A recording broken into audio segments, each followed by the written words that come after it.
Okay, drill number 4. We're going to have all the pucks coaches up here with you coaches, which is where you guys will be.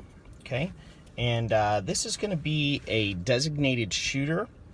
I would like this to be 3-on-3, except for when we get to the defense. If we have an odd number of defense, that's fine.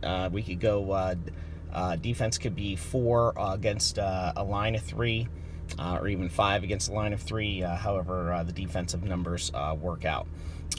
And if we need Brandon Field on D, that's fine, because he may be playing some D this weekend.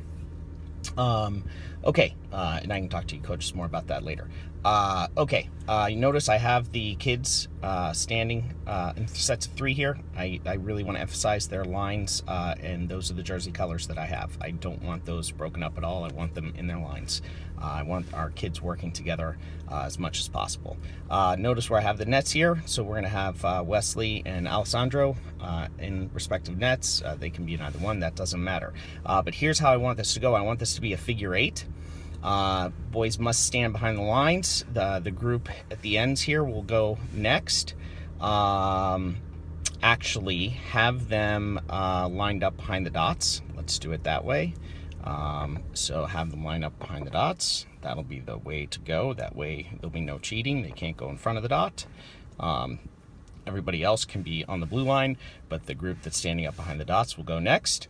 And when you blow the whistle, the group of 3 must do a figure 8. So they're going to skate down around here once, up around, twice, keep your heads up, and then coach, that's when you throw the puck into the center. This group, when you blow that whistle, same thing. They're going to skate down, around, and up, right? So the 2 groups meet here at the end. Okay, gotcha. And it's a 3-on-3. This group is trying to score on this goalie. This group is trying to score on this goalie. Designated shooter. So coaches, before you blow the whistle for this group, you must pick one player over here who is the designated shooter, and this team must know who it is. And coach, you must pick one player from over here who's the designated shooter, and this team must know who it is, okay, ahead of time. So make sure you've chosen that designated shooter long before.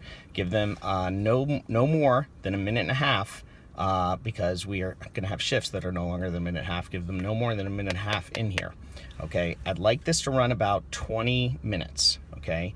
So 15 to 20 minutes on drill number 4. So about 20 minutes long, 15 to 20 minutes.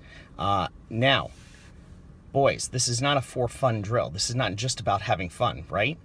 I need you spreading out the ice, right? You've got to be getting your designated shooter, right, in position. So if you have one guy that's a designated shooter, do you want to be sending your designated shooter behind the net? Do you want to be sending your designated shooter into the corner?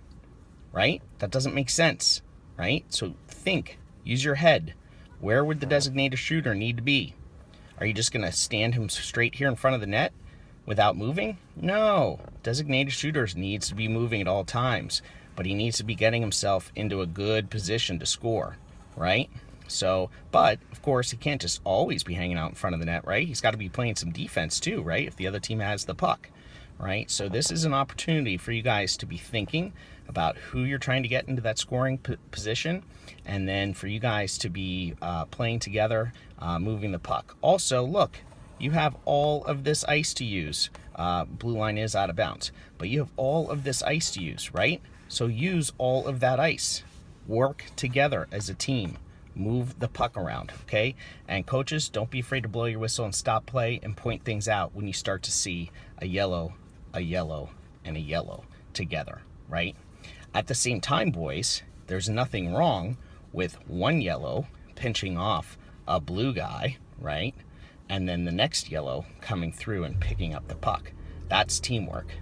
But if one yellow is pinching, another yellow is trying to get the puck, and the third yellow is standing there watching, terrible situation. If 2 yellows are working together, the other yellow might want to be all the way over here, right? Because if this yellow picks it up, this guy would then be screaming, I'm open, right? Okay, that's how we play. Open up your mouths, be smart, hustle, play great hockey. All right, coaches, any questions? We'll be on our call today. Okay, thanks. Bye.